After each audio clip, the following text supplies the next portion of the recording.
Thank you again for being here today. I'm Myah Ward, a White House reporter here at Politico. We have Chad Wolf, former acting secretary of the Department of Homeland Security under President Trump during his first term.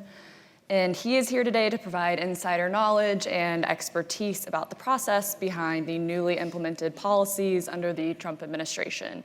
And of course, there are a number of anticipated actions ahead on the immigration policy front as well. So, Secretary Wolf, thank you for being here with us today. Thanks for having me. So, as Rachel discussed, in the last panel with Senator Mark Kelly, ICE has really, descended on cities across the country, and President Trump has already unleashed a number of executive actions. You were the acting DHS secretary in the first Trump administration.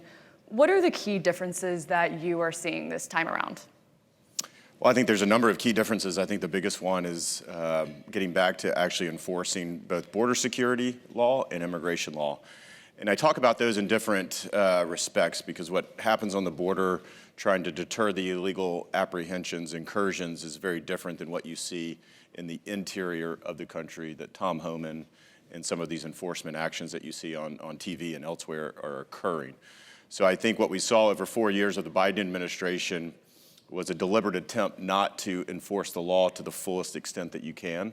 And I think what you see here and with the Trump administration is actually getting back, letting DHS law enforcement officers, whether it's Border Patrol or ICE removal officers, do their job. And so that's why you see, I think at last count, a little over 4,000 individuals being apprehended and removed since Inauguration Day.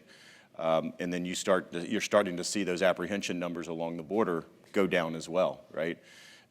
It's averaged under the Biden administration anywhere from 1,500 upwards to 11,000 in one day at the height back in 22 and 23. And I think yesterday or the day before there were 50 in one sector. So I think it's starting to work. There's a lot more that needs to be done, and they'll continue to roll out these measures. What would you say worked for you while you were in office? What still needs to change on the policy front? And, what also would you have done differently? Well, I think it's a different environment than, I was there all 4 years from 17 to 21. I think that's a different environment than what we see today.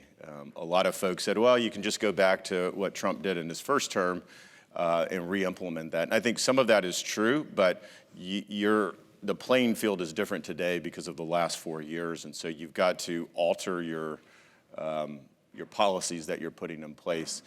I think what worked successfully again is actually listening to Border Patrol officers, going down there and saying, what is it that you need to do your job better? And they'll talk to you about physical infrastructure, they'll talk to you about technology, but they'll talk to you about policies that they need in place to deter the illegal incursions that they see time and time again. If there is no deterrence, right, which is to say, if there's no consequence to the illegal activity, then you're going to continue to see the cartels push more and more individuals across that border. We saw that in 4 years. There was little deterrence, and that's why the numbers skyrocketed. And so I think getting back to that, making sure you're enforcing the law, you're providing deterrence, and then for me, and I think it's the same way for the new team at the Trump administration, is the asylum system is hopelessly broken.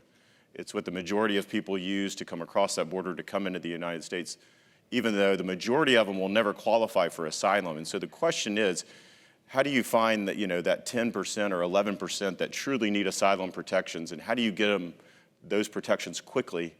And then how do you get rid of the fraud or the illegitimate claims? I think that's really the key. That the new Trump team is certainly looking at. Some of the measures, some of the executive orders to get to that, and how they implement that going forward is going to be the real factor here. Yeah, I want to talk a little bit about this idea of mass deportations. Yep. This is a huge undertaking. Border Czar Tom Homan, said last night that he has not been happy so far with the pace of ICE arrests and deportations. We know that you're not involved in this administration, but how would you operationalize something like this? What does it actually take to scale up to the kind of numbers that we saw President Trump talk about on the campaign trail? Well, I think it's important to remember that ICE removal officers apprehend and remove individuals from the country each and every day, or at least they should be. We know under the last administration, those numbers were way down as far as removals from the interior of the country. And so if you just let them do their job, they know how to do it well. If you take their limitations off, if you tell them, well, you can go after almost anyone and everyone, you're going to prioritize criminal aliens first. But as you go into communities and you pick up what we see are collateral arrest as well, right?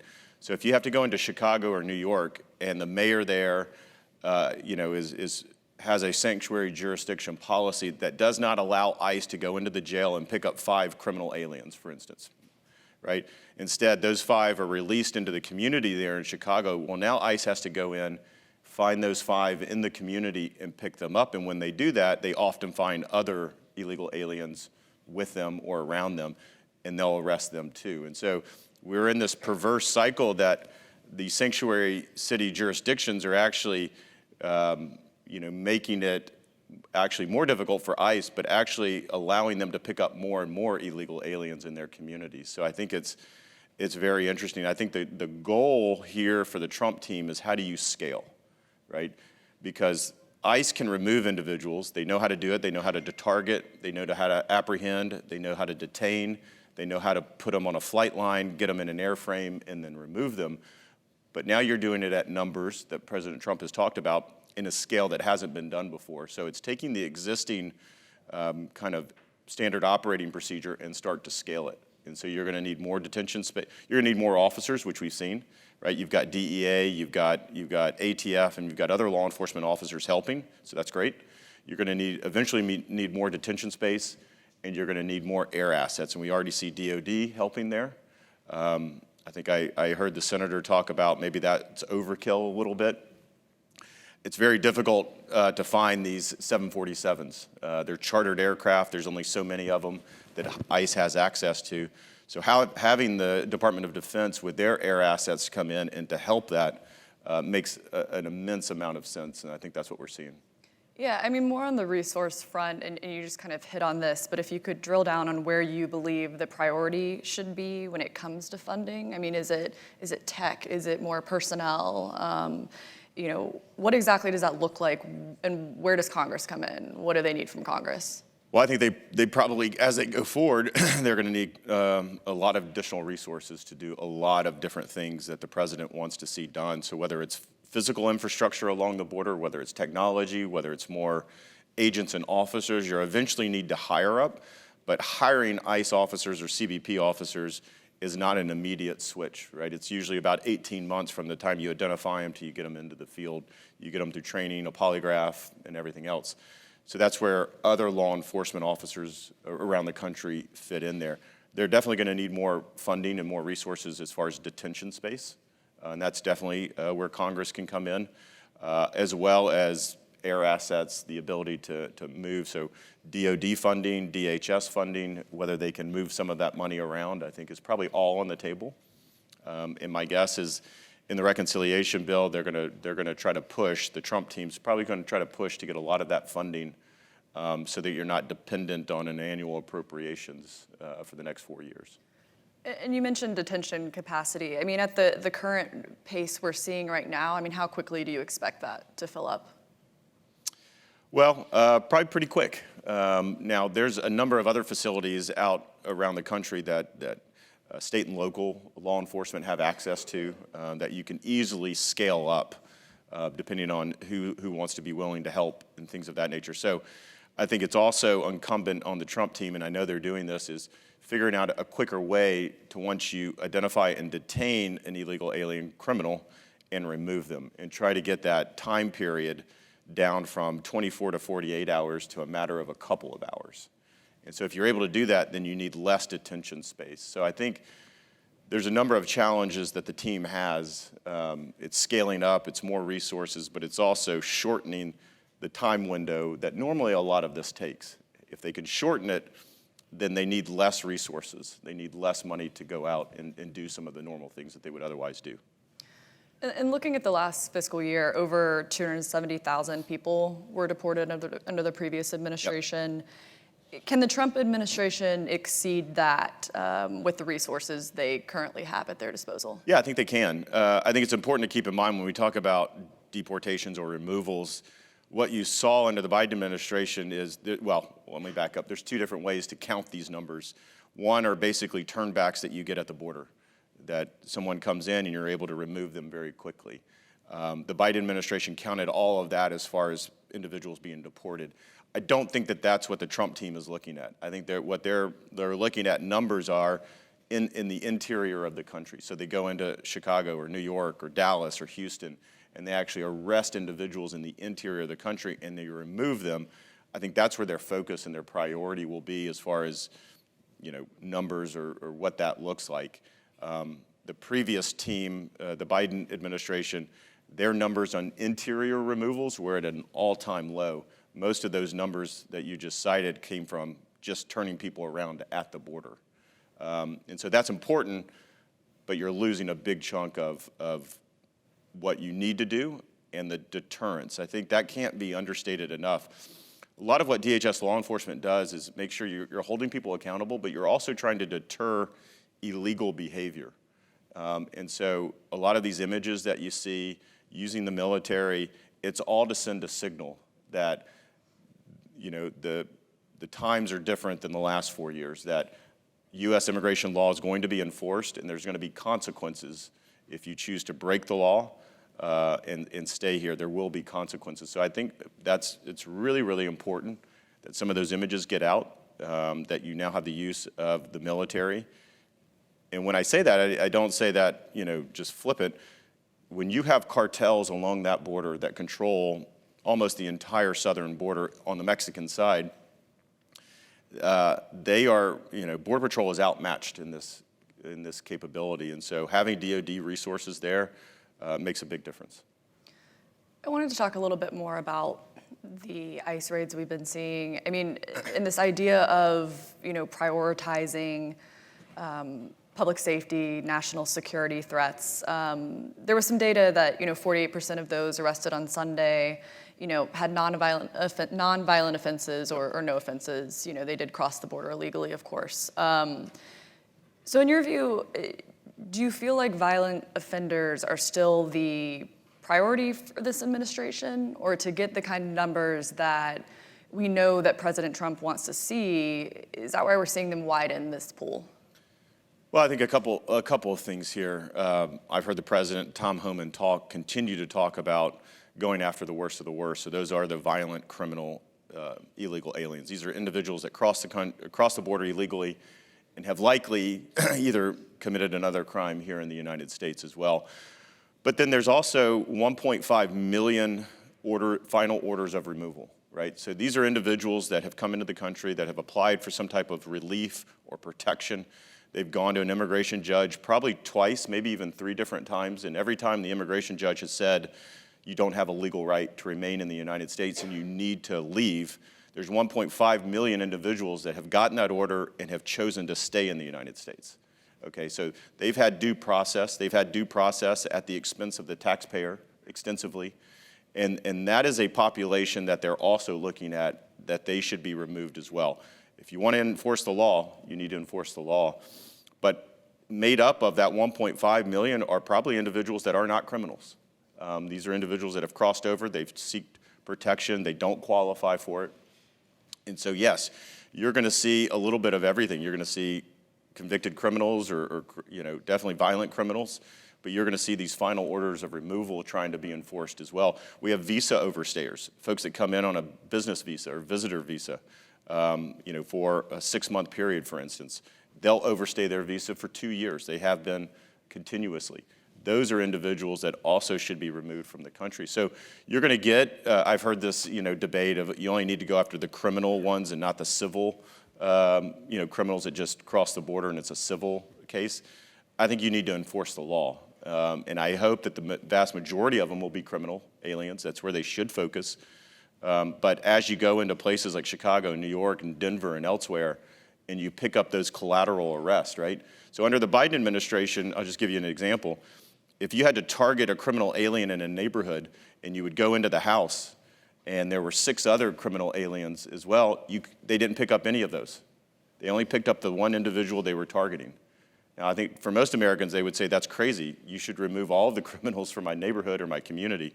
So that's what they're currently doing, but they will pick up collateral arrest. I wanted to also talk about the military's involvement in the president's immigration agenda.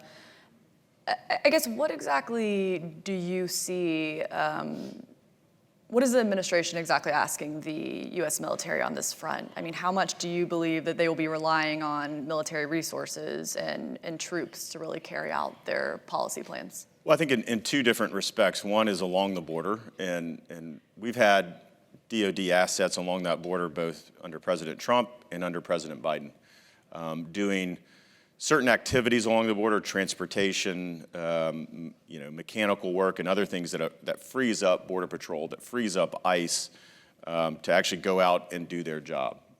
That gets rid of some of the, I'm not going to say administrative duties, but not in using Border Patrol officers with their arrest authority along that border to get them out there to do that job. And so DOD assets can come in along the border and supplement that. We've had that in the form of National Guard for some time. You're seeing more of that, obviously, today. And then on the interior, actually helping ICE and other law enforcement officers on the back end of once you identify someone and arrest them, apprehend them, and then helping them move around the country and eventually out of the country. So utilizing DOD expertise and logistics in some of the other duties that they would otherwise train to do. We'll just have them trained to do it on the border, and at the same time helping Border Patrol do their job. I think it's really, really important message, and I don't think it shouldn't be lost on people that the last 4 years was a disaster along that border, the worst crisis that we have ever seen. And so this idea that, we're just going to fix it with normal Border Patrol assets and ICE assets, that's not reality. You're going to have to surge resources in there to try to get a steady state back along that border. And once you do, maybe you can demobilize some of those, but it's going to take a significant amount of time. When you get into this idea of the military being involved in interior enforcement, we don't know the full extent to which this administration is going to use the military in this way. But I guess what do you see as the biggest potential challenges there? Is it on the legal front? Is it internal resistance in any way? Lack of training? That's another thing that has been brought up in conversations I've had. I think it's really important to listen to folks like Tom Homan and others because they'll tell you exactly what they're doing. And I think this is part of either the legacy media or others trying to scare folks, right? We've heard, they're going to go around neighborhoods kicking in doors. That's not how ICE operates. That's not what they do. They target individual illegal aliens. You need ICE officers that have immigration enforcement authority, very, very specific to what they do out there arresting individuals, what they're using DEA for, ATF officers. They don't have immigration enforcement unless it's conveyed upon them. But what they're asking them to do is, while ICE officers go into the front door, why don't you watch the back door? Why don't you watch around the corners for officer safety? So allowing more ICE officers on the front line using their immigration arrest authority to go into and target these aliens and pick them up. They're using DOD in the same way. So once they identify them, detain them, having DOD use some of their resources and assets. I don't think that you will see soldiers in camouflage fatigues in downtown New York City arresting aliens. I just don't think that you'll see that. We could get to that point, but I don't envision that. It's not what the president or Tom Homan or Secretary Noem have talked about to date. It's using those assets, other federal law enforcement assets, in a different way that puts ICE on the front line, allows them to make the arrest, but then alleviates ICE officer needs on some of the back-end duties. You also mentioned this use of military aircraft for deportations. We've already seen some of those visuals coming from the White House. Thinking about what happened with Colombia this weekend, I guess, is there a risk at all with using these military aircraft to deport migrants? Is there a risk in potentially agitating countries who already have been cooperating with immigration enforcement? First of all, it's a mix of how you remove individuals. It's using in some cases, military aircraft. ICE does have access to a number of charter aircraft that they're using as well. So it's a mix. It's not just one or the other. I do think it sends a strong message if you have a gray hole, a military aircraft flying into a country and removing individuals back to that home country. It's starting to send a message. And I think that's a big part of what the Trump administration is trying to do, to say these last 4 years were it should not be the standard operating procedure of the U.S. government. We're actually going to enforce the law. And showing images of folks on aircraft, on the flight line, aircraft flying back to a home country, it all starts to send the message that if you choose to break our laws and you come into the country illegal, there are consequences, and you will be removed back home, right? So now someone has to make a calculated decision. Do they want to risk their life savings, pay a cartel member $10,000, $20,000, whatever it might be, to make it into the United States only to be removed back to your home country? They may want to think about that, that's not a value proposition, because we're not doing a catch and release scheme anymore, that it just allows them to stay in the country for any number of years. Yeah, you just hit on something where I wanted to go next, which was this idea of the PR that has come along with the enforcement we've seen over the last week. I mean, I'm thinking, I was at the White House press briefing yesterday, and they're showing mugshots of people they've arrested, military aircraft. Tom Homan, he was on Dr. Phil's show. They were showing videos of arrests. Secretary Noem, same thing, showing visuals that she's out there participating in this enforcement. I guess, what do you see as the value in this? I mean, I see there's a political element to it, but what else does that accomplish? Well, I think there's a couple of different ways to look at it. One is an education campaign, because I think there are some on the left and others that want people to think that the only individuals coming into the country are women and children, and if you take enforcement action against them, then somehow you're cruel and unusual. And I think what the White House and others are trying to do is, there's actually some very bad individuals in the United States that have come in, whether it's the last 4 years or whenever, that are in your communities. They are sex offenders. They are convicted criminals. They picked up someone on the terror watch list as well in the last week or so. There are bad individuals. So I think part of this is educating the American people that it's not, the sympathetic, what you see, women and children, although there are those that cross that border without a doubt. But a lot of these children fall between 15 and 17, right? And in South America, Central America, that is military age, that is recruitment for gangs, and a lot of them come over that way. And so I think part of it is educating the American people about what's going on, who are they picking up. And so you get images like we saw at the White House press briefing where they have the dossier of who that individual is, trying to let you know that this is about protecting communities. This is about making sure that we stop these individuals and we stop the cartels from trafficking women, children, males, whoever it might be, into the country. And so I think part of this is trying to change the narrative here. And look, the American people bought this, and they're all for it. November 5th, the election, they agreed with where the president wanted to go, and as far as enforcing immigration law, and that's what we see today. The second piece is obviously the deterrence piece of these images, is making sure that the cartels know, but that the people that pay the cartels know as well, right? So the cartels, what we classically have seen is they will tell these migrants any number of outlandish stories about how you can get into the U.S. and stay in the U.S. But I think what the Trump team is trying to do is trying to message directly to these migrants is, doesn't matter what the cartels tell you, I'm here telling you that if you come into the country illegally, if the first act that you want to come into the country is to break the law, there's going to be consequences to that. And I think that's what we're seeing here as well.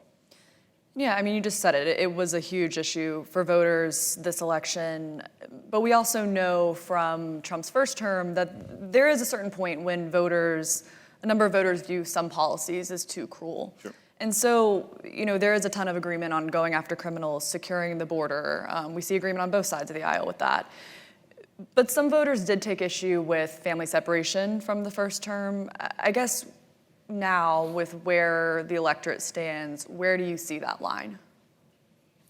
Well, I think it's, again, this is about putting policies in place that protect not only American communities, American citizens, law enforcement officers, but actually the migrants themselves. And so when you talk about, zero tolerance during the Trump administration, what people lose sight of is over 330,000 children during the Biden administration have been lost in the immigration system, according to the New York Times and others. And so that's the system that has been put in place for the last 4 years, an unlimited amount of human trafficking of children coming in. And so I think as the American people start to understand what the Trump team is trying to do with these measures, it's actually to stop this human trafficking of children coming into the country and stopping that at the source before they ever arrive. And again, it's getting back to, there are people all over the world, from Mexico or wherever it might be, that actually do qualify for asylum protections under US law. And the question is, how do you identify them quickly and get them asylum protections quickly, within a matter of weeks or months, instead of the 6 years it takes now, right? So you want to protect the vulnerable, those that qualify under our law to get the protections, but discouraging everyone else that will never qualify for asylum, and providing them other resources, which this is where we get into the State Department and other assets that the US government has to make, particularly in Mexico and Central America and others, make their home countries more palatable to stay, jobs and opportunities and other things. And on that, I mean, another line for people, is this idea of immigrants who are here, contributing to our economy. Sure. And, this huge part of the labor force. Yep. And so, I mean, what do you view as the impact of, deportations of this scale on a number of industries, whether you're talking about agriculture, hospitality? I mean, does this leave us with a hole in the labor force and ultimately lead to inflation? Well, I don't think so. So there's a number of legal visas that individuals use, whether it's H-2A, H-2B, H-1B, a variety, to come in to work here in the United States for a period of time, whether it's seasonal, whether it's for 6 months and then they leave and they come back. There's no doubt that needs to be reformed. I wish Congress would actually do that. A lot of our visa programs have not been touched in probably 20 years, and I think what was needed for the economy 20 years ago is very different to today. I think the part of your question is the illegal workforce that is employed in certain industries, and I hear this a lot, particularly in the ag industry, saying, well, if you go and pick up everyone, then the ag industry is going to be decimated. Again, that's not what the Trump team is currently doing. That's not who they're targeting. They're targeting criminal aliens. Now, if they're criminal aliens working in certain industries, yes, they're going to be picked up and they're going to be removed. But they're not targeting industries. They're not targeting individuals. They're going after the violent criminals first. And we got to think about, there's 600 to 700,000 criminal aliens that have been released into American communities today. So if you're just looking at that set of population, plus the 1.5 million final orders of removal, you're well over 2 million individual targets that the Trump team has. Even if they're able to do that over the course of a couple of years, that's a tremendous amount of people removed from the country. Well, I could ask you a million more questions, but I think we do need to leave it there. So thank you, Secretary Wolf, and thank you all for joining us today to discuss, newly enacted immigration policies under the new administration and what's to come on long overdue reforms to enhance border security. Stay tuned for more announcements on several other policy areas we will be having over the next few weeks focused on trade, energy, agriculture, and healthcare policy for our Politico First 100 Days Breakfast series. Thank you all again for joining us today, and we will see you all very, very soon.